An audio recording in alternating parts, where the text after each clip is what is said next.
ये तलाक के कागजात हैं। हमें आपसे तलाक चाहिए। वो औरत जो तुमको जेल का दरवाजा दिखाया है, उसको तुम अपनी बीवी का दर्जा दे दिए हो। कानूनी तौर पर बीवी का दर्जा दिया है हमने, क्योंकि अगर ऐसा नहीं करते तो ललिता जी को तलाक कैसे देते हम। हमारी लाइफ की सबसे बड़ी प्रॉब्लम वो रंजू है, तो क्यों ना ये प्रॉब्लम ही खत्म कर दें। अब वक्त आ गया है इस रंजू को हमेशा के लिए अपने रास्ते से हटाने का। तो हटा दो, किसका इंतजार कर रहे हो? उड़ा दो उसे, खत्म कर दो।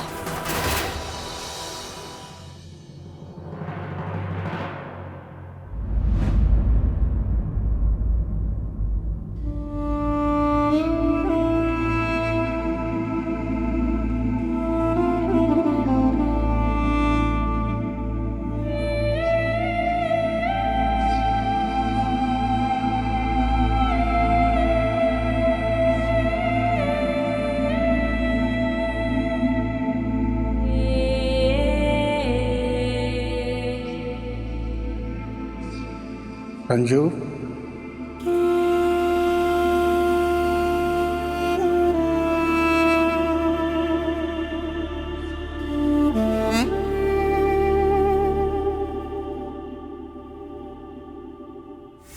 हम तुमसे कुछ जानना चाहते थे। हमारे जेल से रिहाई होने के लिए तुमने वो रजामंदी पेपर पे साइन कर दिए, जबकि हम या ललिता जी इसका इस्तेमाल तुम्हें तलाक देने में भी कर सकते थे। ये तुम्हारे रिश्ते का क्या होता? कौन से रिश्ते की बात कर रहे हैं आप मिश्रा जी? वो रिश्ता जो आप 15 साल पहले तोड़कर चले गए, जब हमारी किस्मत ही रिश्ते को ना ही रोक पाई तो एक कागज का टुकड़ा क्या रोकेगा। बस यही सोचकर हमने दस्तखत कर दिया। और वैसे भी मिश्रा जी, आपको तलाक देने के लिए तो हम पहले भी तैयार थे, केवल अम्मा जी की कसम के कारण रुके रहे। अम्मा जी ने हमारे लिए बहुत कुछ किया है, बहुत तकलीफें सही है हमारे लिए। आप तो हमें एक दूसरी औरत के कारण छोड़कर चले गए, लेकिन अम्मा जी ने आपको, अपने एक लौते बेटे को हमरे लिए छोड़ा। अम्मा जी ने हमारा बहुत साथ दिया है, सुख दुख में, हर चीज में वो हमारे साथ खड़ी रही। अम्मा जी का ये बलिदान हम जिंदगी में कभी नहीं भूल पाएंगे। हमने उन्हें रात रात भर आपकी फोटो को अपने सीने से लगाकर रोते हुए देखा है। एक माँ का ये बलिदान उनके लिए तो एक कागज पर साइन करना कुछ भी नहीं है। हमने जो कुछ भी किया है अम्मा जी के लिए किया है।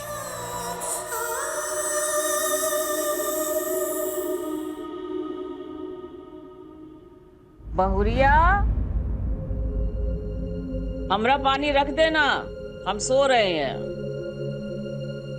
आए अम्मा जी।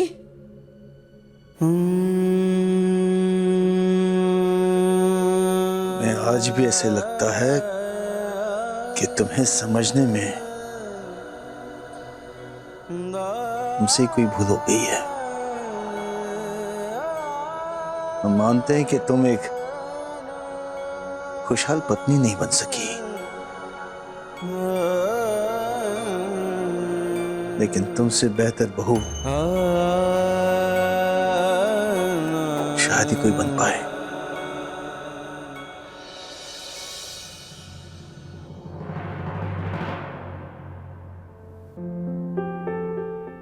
दादी, हम निकल रहे हैं, हमें देर हो रही ड्यूटी के लिए। हाँ हाँ ठीक है, और जल्दी लौट आना, विशेष लेने आ रहा है ना सालू को।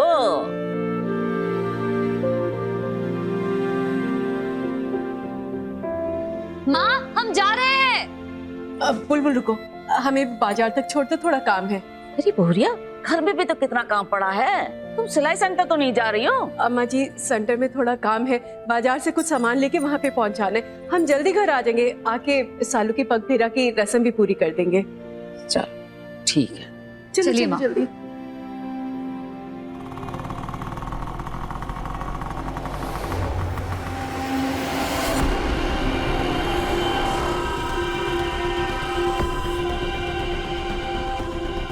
जहां मौका मिले गोली मार देना, याद रहे गोली सीधा दिल पर लगनी चाहिए ताकि वहीं इसका खेल खत्म हो जाए।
डैड ने उस रंजो के चक्कर में आकर मॉम को डिवोर्स पेपर भेजा है। तुम देख लेना राजवीर, मॉम किसी को छोड़ेगी नहीं इस बार। यार ये बात मुझे कभी पसंद आई ही नहीं। पता नहीं बाप लोग समझते क्यों नहीं कि उनके एक फैसले से फैमिली पर क्या असर पड़ने वाला है। आई नो राजवीर, और आगे ऐसा ना हो इसलिए रंजो नाम की प्रॉब्लम को खत्म करने के लिए हमने पूरा प्लान बना लिया है। मतलब क्लियर है, प्रॉब्लम तब खत्म होगी जब रंजो खत्म होगी।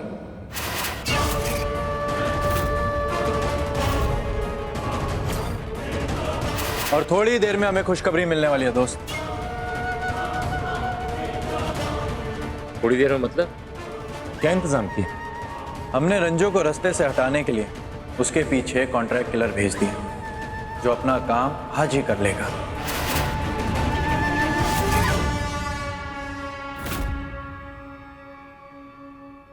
ये दोनों इतने बड़े बेवकूफ कैसे हो सकते हैं? ये किसी के सर से उनकी माँ का साया छीनने जा रहे हैं और इनकी इस बेवकूफी में इनकी माँ भी साथ दे रही है।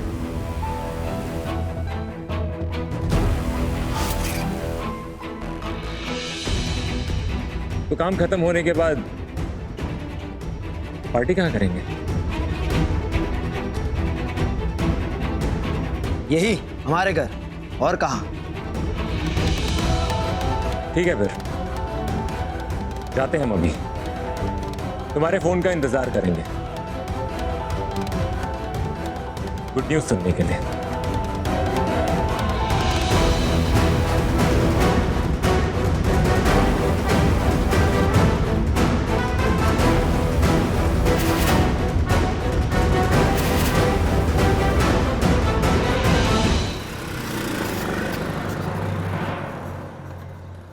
माँ हम चलते हैं, आपका काम हो जाए तो आप फोन कर देना, हम आपको यहीं से पिक करके घर छोड़ देंगे। अरे नहीं, हमने चक्कर में यही करती रहोगी का? अपने काम पर ध्यान दो। हाँ, सालू के पगफेरे पे समय पे आ जाना, हम तुम्हें फोन कर देंगे। हाँ जाओ।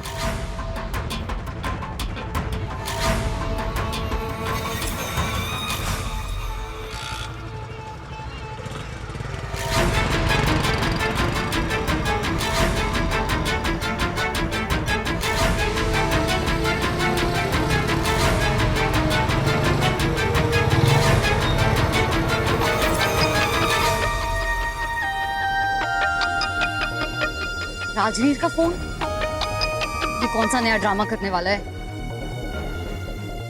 हेलो पहलवान, कहाँ हो तुम? क्यों, तुम्हें कौन सा काम आ गया हमसे? अरे ऐसी बात है जिसके लिए तुम पूरी जिंदगी हमारी एहसानमंद रहोगी। अपना दिमाग मत चलाओ और ये बताओ कि तुम हो कहाँ पर और तुम्हारी माँ कहाँ पर है इस वक्त? राजवीर, हमने तुमसे कहा था तुम्हारी और हमारी शर्त के बीच में हमारी फैमिलीज नहीं आएंगी। हमने कहा ना अपना दिमाग मत चलाओ। देखो तुम्हारी माँ की जान खतरे में, अटैक होने वाला है उन पे।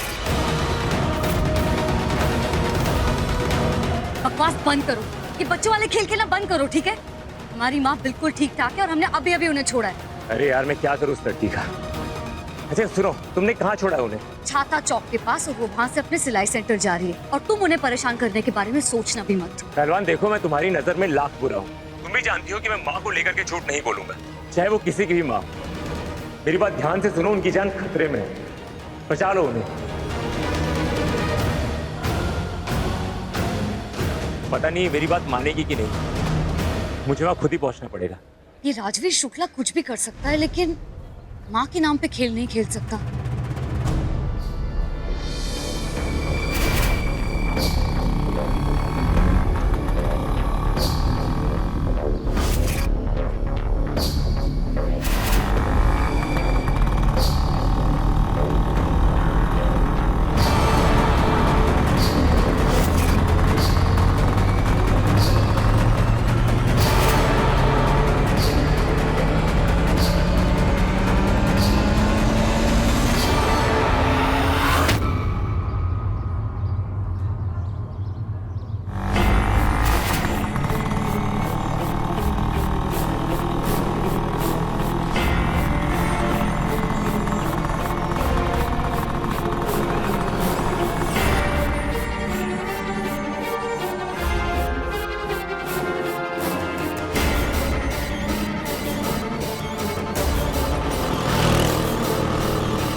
ए रुक जा वहीं पे।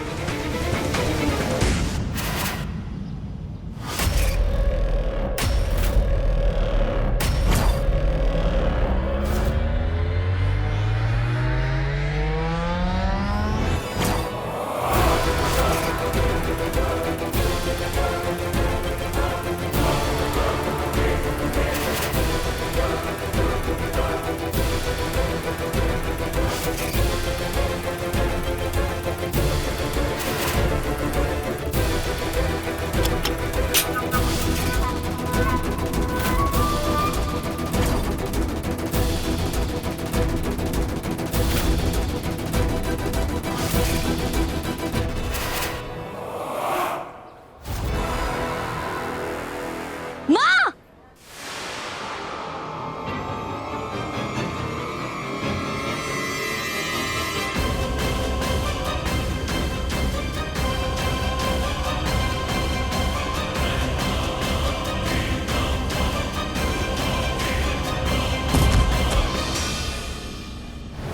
मुझे धक्का मार और भाग जा, वरना ये लड़की तुझे जान से मार देगी, समझा? धक्का मार और भाग।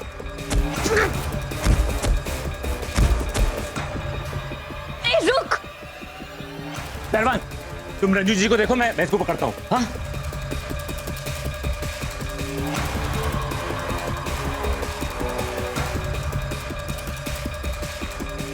माँ, आपको तो बहुत चोट आई है। लाइए। भाग गया साला। क्या तमाशा है? निकलो ऐसे। रंजू जी आप ठीक तो हैं? ये कौन था और हमें काहे मारना चाह रहा था? और तुम दोनों को कैसे पता चला? माँ हमें तो कुछ भी नहीं पता था, राजवीर ने फोन करके हमें बताया। लेकिन राजवीर को कैसे पता चला? तुम्हें किसने बताया कि माँ पर हमला होने वाला है? पहलवान पूरा मुजफ्फरपुर जानता है राजवीर शुक्ला को, और लोग ये भी जानते हैं कि नारायण शुक्ला हमारे बाप हैं। इस शहर में कब कहाँ क्या होने वाला होता है ये खबर हम तक आसानी से आ जाती है। कुछ लोग हैं जो तुमसे बदला लेना चाहते हैं। बदला? किस बात का बदला? हाँ, तुम्हें शुक्ला जी से पहली मुलाकात तो याद है ना? तुमने कुछ गुंडों से उनकी जान बचाई थी।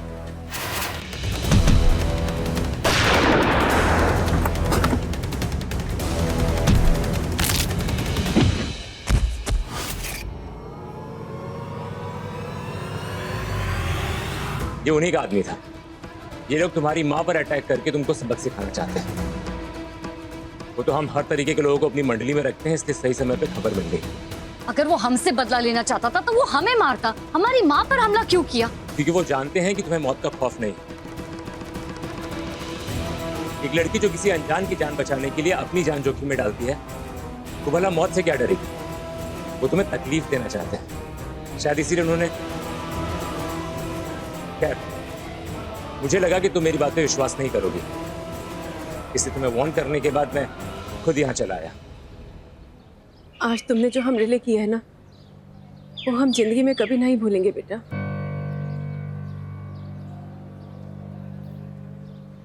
तुम समय पर नहीं आते तो आपको कुछ नहीं होता माँ, हम आपको कुछ नहीं होने देते।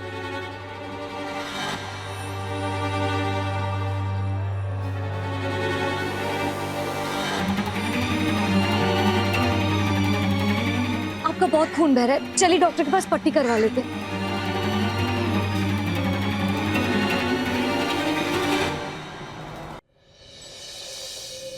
बेटे विशेष, किसी भी बिजनेस की नींव भरोसे पर टिकी भी होती है। लेकिन आज के दौर में भरोसेमंद इंसान मिलना बहुत ही मुश्किल है। हमारे लिए वो आदमी भुवन था। बिजनेस की हर उतार चढ़ाव में चट्टान की तरह हमारे साथ खड़ा रहता था। शायद इसी वजह से हम इतनी ऊंचाई तक पहुंच सके। चाचा जी, हमने आपकी सक्सेस स्टोरी पढ़ी और भुवन काका की जो इम्पोर्टेंस है उसको हम समझते हैं। शायद उनकी वजह से ही जायसवाल हमारे साथ काम करने को रेडी हुए और उन्होंने सिर्फ एडवांस लिया और सारा माल भिजवा दी। चाचा जी, आपसे जो ये बातें हो रही हैं ये हमारे लिए बिजनेस के गुरु मंत्र से कम नहीं है। और वैसे आपने जो बिजनेस और भरोसे की बात कही वो हम कभी भूलेंगे नहीं। तुम दोनों ने जायसवाल साहब के साथ काम करने से मना कर दिया है? जायसवाल जी का हमेशा से एक ही रोना है कि गुड्डू जी हमारी कोई बात नहीं काटते थे, हम जैसा कहते थे वो वैसा करते थे। आखिर में तंग आके हमने उन्हें काट दिया। और वैसे भी डैड, आपके जितने भी रिलेशन है ना, वो सारे पुराने ख्यालात के लोग हैं, इसलिए हम सोच रहे हैं कि ऐसे सारे लोगों से हम कॉन्ट्रैक्ट खत्म कर दें। और इवन डैड, ऑफिस के जो सारे पुराने एम्प्लॉयज हैं ना, उनको हटा के हम नए लोग को लेके आएंगे। क्योंकि डैड, आपके जो पुराने एम्प्लॉयज हैं ना, सिर्फ चापलूसी करते हैं, काम नहीं करते।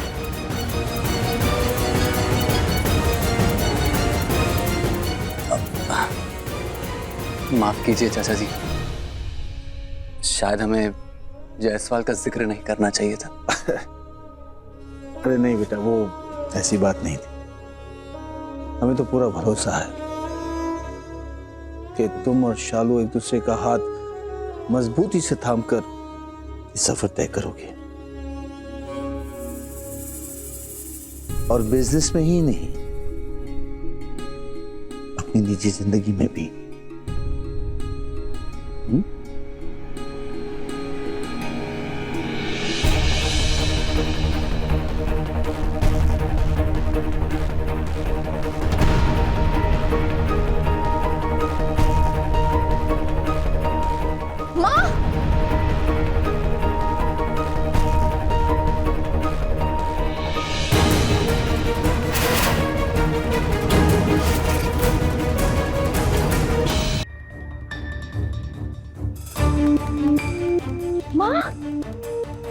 अंदर बैठिए। बहुरिया कहाँ हुआ? मुस्कान, माँ के लिए पानी लेकर। क्या हुआ? कैसे हुआ ये सब?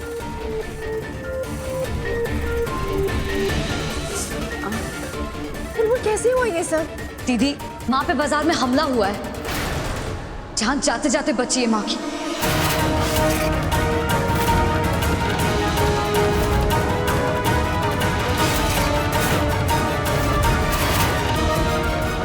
कहीं रंजू से बदले के लिए ललिता जी ने तो नहीं करवाया ये?